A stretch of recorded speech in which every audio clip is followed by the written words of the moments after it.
In the year 2012, a small nucleus of sons and daughters from the West Nile region of Uganda, having realized a fast falling standard of education in secondary schools and subsequently a dismal number of admissions to universities, formed the West Nile Education Trust Fund.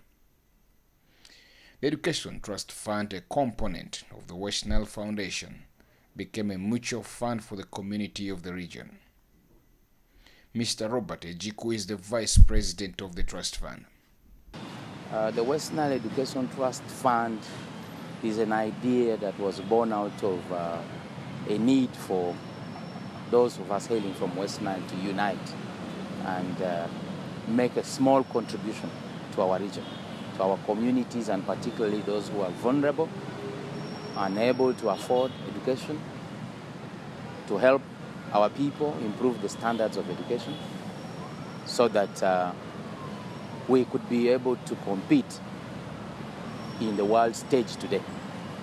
In this country, we realized at the time we started West Nile Education Trust Fund in 2013 that West Nile as a region was lagging behind in terms of admissions to the university for graduate courses. West Nile as a region had declined so much in the education standards of our secondary schools. The old schools we went to started to perform very, very poorly. And as a result of that, we said as a people, we would come together as friends. Instead of sitting out in social events, social evenings, and doing nothing, that we're going to act and do something about the education standards in West Nile. So we started this as a very small idea. To operationalize this scheme at its formation wasn't going to be easy. No funds except those raised from small social gatherings and low publicity greatly lowered the takeoff speed of the scholarship fund. But with a determined team at the helm, challenges were only a normal part of the bigger picture. Mr. Ejiku says such funding limitations meant they had to kick off with only one student beneficiary. We registered the Education Trust Fund 2013, and it all started there. But we did not register anybody for a scholarship at that time because raising the finances was a bit of a challenge at the beginning because we only used social events to raise finances. Then we also had a problem with the publicity. The publicity of the Education Trust Fund was very low. So the way we could make our lips, it was not the way we could help the fund at that time was not like we are able to do it today. The story is rather different today. We have grown by leaps and bounds, basically because of having publicized the West Nile Education Trust Fund more. So from 2013, we managed to admit one student in the first year because when the announcements went out, we could only get two applications that time. And then of the two applications, the only relevant one was a student who applied from Yumbe to do pharmacy in I think Mbarara University of Science and Technology in 2016, and that was the only person we admitted. In the subsequent year, then publicity was more. We were able to admit 3, and only last year, after we did a mega launch of the West Nile Education Trust Fund, we managed to admit 6. So to date, we have 10 students who are being paid fully, their tuition fully at the universities, different universities, government universities, by the West Nile Education Trust Fund. Despite its remarkable growth, funds are still limited to sponsor so many students at once.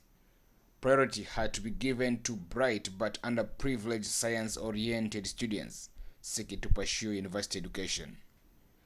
Mr. Charles Draichabo, the chairperson of the Trust Fund, explains the general management and selection criteria for the fund.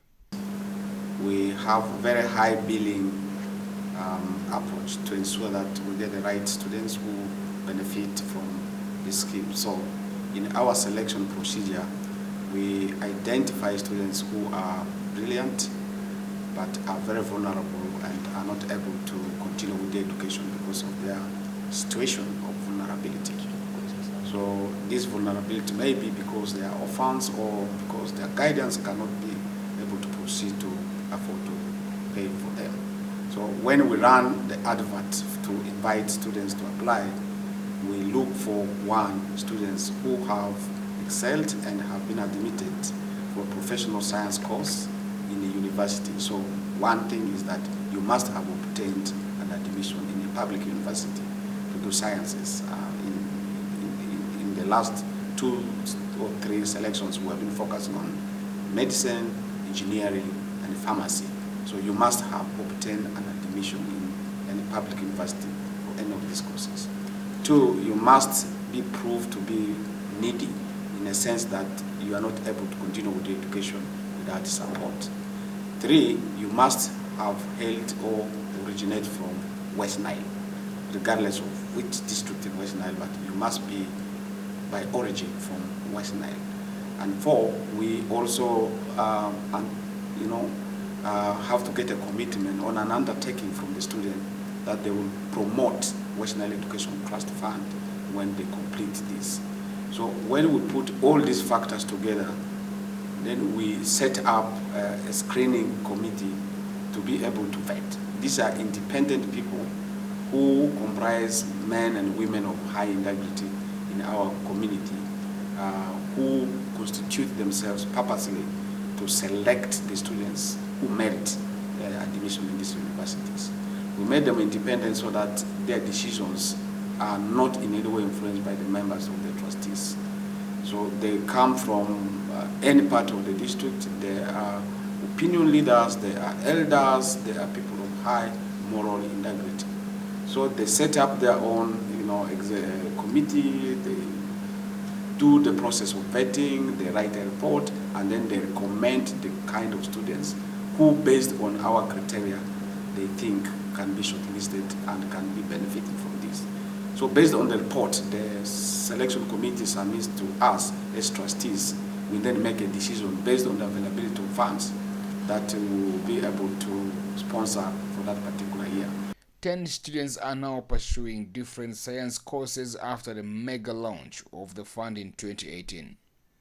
Now aspirations are rather astronomical.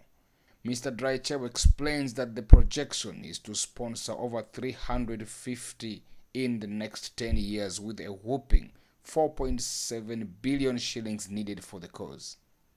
And yet, family says there is no external funding source by the ordinary people who have a heart for the region's education.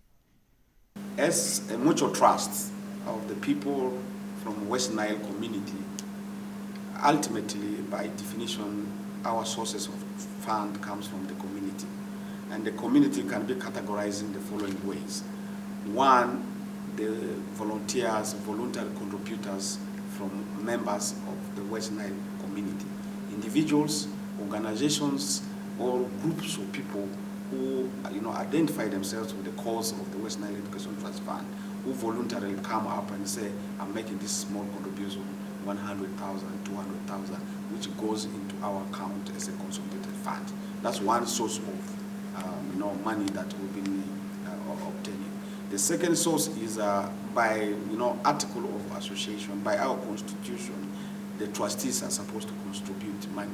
So we also have an annual contribution from the trustees, the 5 trustees who also make their small contribution that goes into the consolidated fund to support this.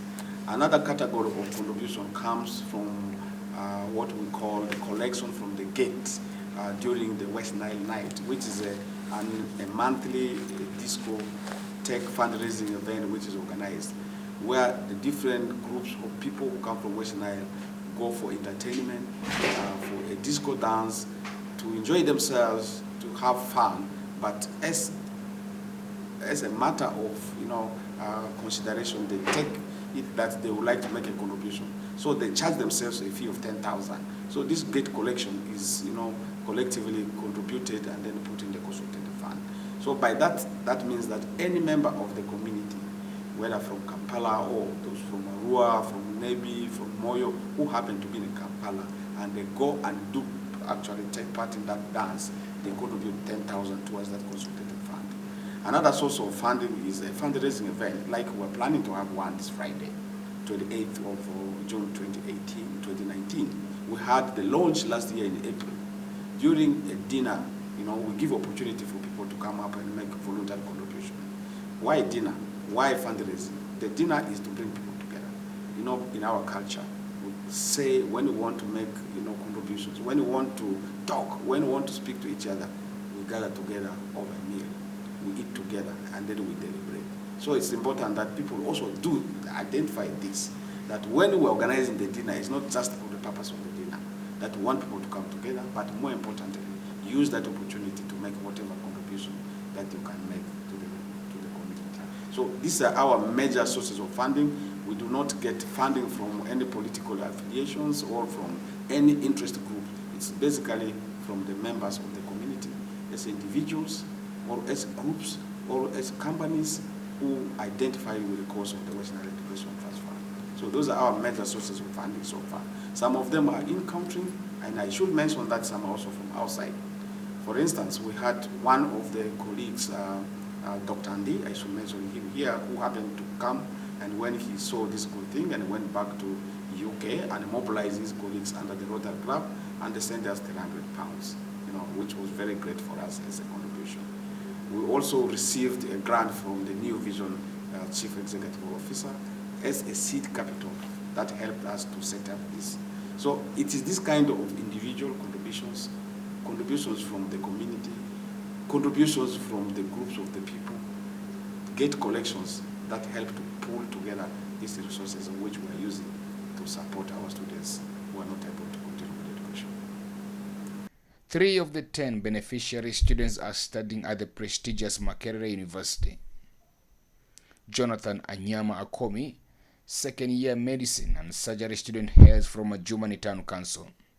Anyama, with a retired polygamous father and a struggling mother, was at the brink of losing a promising career until the scholarship from the trust fund came calling. I remember year 1, I was paid using a loan. My mom had to pick a loan because my dad is a retired teacher. There's nothing parents really want to leave them right now apart from a very good education. My dad really felt bad because I come from a polygamous family, and he feels bad that I came out at a point when he had already retired, when I'm going to the campus when he's retired, and he had no saving to put me on. But then on the day when we were announcing why I'm putting on this uniform is because it is what made me to get a scholarship. I came and I joined this association for West Nile Medical Student Association. We were announcing it, and then Mr. Dukule, I want to thank him. He came, he was a representative of the West Nile Education Trust Fund. He came and spoke about the trust fund, and I told him, I've not been hearing about the trust fund. What do they do? Can I apply? He told me, yeah, applications for this year are out. But since you have not applied and the deadline has passed, maybe we shall give you an opportunity. You will try your luck in the next year if it comes across. And I kept saying if that is the case, then second year came and I wrote my application, I dropped in, and I'm very happy that even after that they considered me and gave me the scholarship in my second year. Innocent Onenchan from Pakwach District's Panyango Sub-County is in year 1 for his Bachelor's of Medicine and Surgery. Onenchan had prayed and worked hard. It took a text from a friend to give him realization of a long-term dream.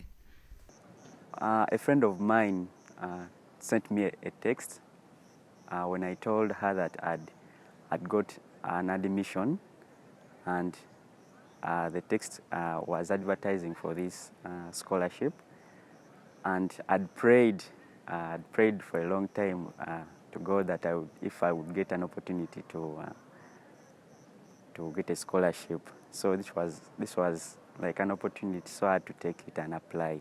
For Mongol Jonathan from Yumbes Odravu Sub-County, his civil engineering dream is now well under his control after a successful application for the scholarship. The students, all from humble backgrounds, are nearly lost in words when asked about the importance of the fund to them.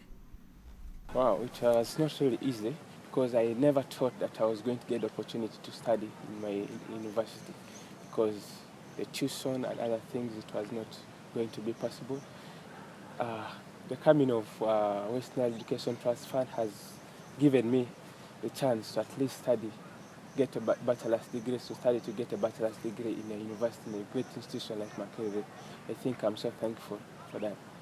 Has given me an opportunity to study the course of my dreams, to pursue what I dream of becoming. It's a doctor, more so a humanitarian. Yes, so I thank it that it has given me the opportunity to chase for my dream. When I got the scholarship, things changed for me, because at least I knew that I'm confident I'm going to finish my bachelor's from Makerere University. I became confident that, you know what, even if I don't have anything to eat, even if I don't have, since my tuition is paid, and I know that they're not going to disturb me, that go away because you don't have tuition.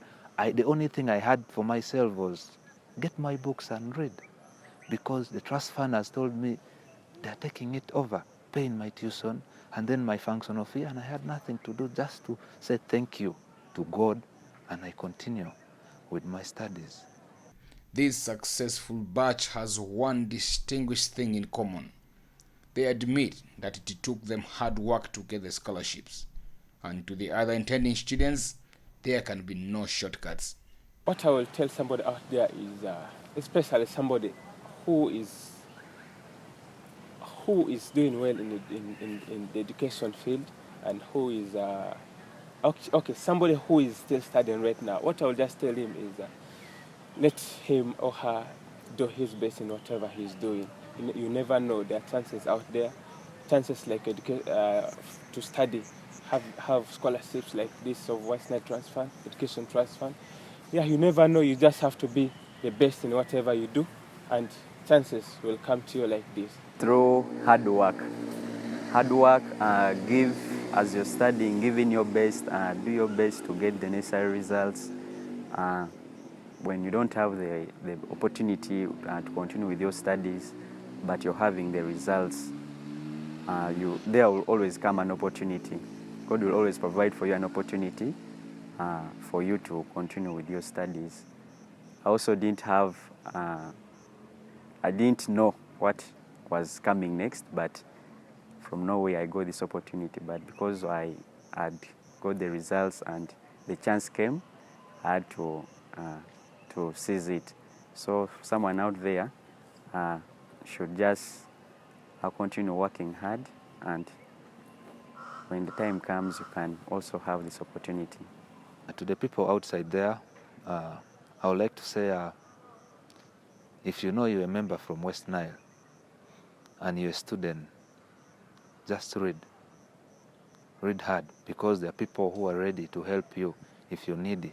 I've seen that with West Nile Education Trust Fund. Work hard. When you do your best, I've seen that really they are there to help me, and I encourage people who are out there who are not yet contributing to West Nile Trust Fund. Please, I'm requesting you, for the sake of us who are here, come for that. Come and donate and help us. We shall be very grateful to you. But again, for the people at the helm of the trust fund, sponsoring students for university education is only solving one part of the problem, so long as the lower institutions in the region continue to grapple with declining standards. That's why, as Mr. Ejiko explains, the approach of moving to the lower institutions was launched. Now, there will be requirements for entry into the A-level program. There will be requirements for entry into the O-level program. O-level, would have passed PLE, so you can then be admitted to a school. And for this particular case, we are targeting schools from our region. Our good schools from the region, we can't all be running away from the region and hope that these schools will ever be good when we are all running away from the region. So we must go and work on our schools within the region and ensure that we can be able to get students passing, and passing well from the region. The West Nile region has fared worryingly in most of the demographic surveys undertaken in the country in the last 1 decade or so. poor or rather dropping education standards is only one aspect of the many ills. Questions continue to linger over the long-term future of the region if such trends as poor education continue. Despite such gloom and doom, the Education Trust Fund, from its humble inception in a meeting of like-minded people, has become the pride of a few formerly vulnerable students. The number has grown to 10, and in the next 10 years, it could be 350. What a journey this could be.